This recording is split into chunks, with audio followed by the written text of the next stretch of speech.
खुश रही हो हमरा गइलो के बाद हो।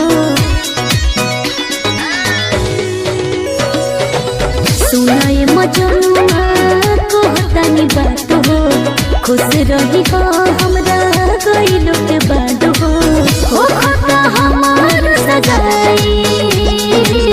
दोसरा के नाम के मेहदी हाथ लेबू सजाए, हाँ दोसरा के नाम के मेहदी लेबू हाथ सजाए, हाँ दोसरा के नाम के मेहदी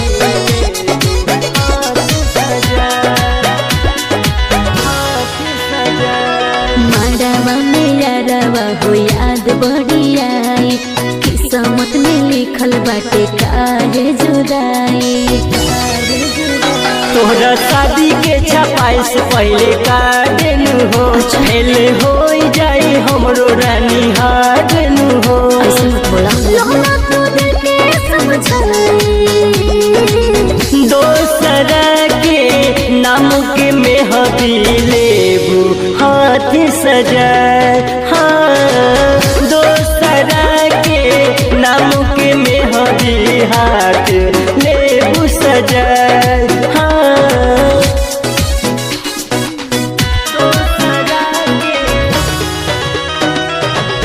दोसरा के नाम के मेहदी हाथ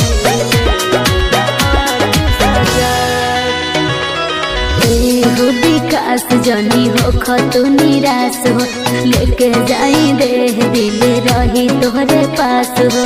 बुझला तोहरा गइला के बाद जहर खाइब हो, तोहरा बिना नहीं हम जी पाइब हो। कहत हम मर जाई। दोसरा के नाम के मेहदी लेबू हाथ सजाए, हाँ दोसरा के नाम के मेहदी हाथ लेबू सजाए, हाँ। अरे बात बुझा।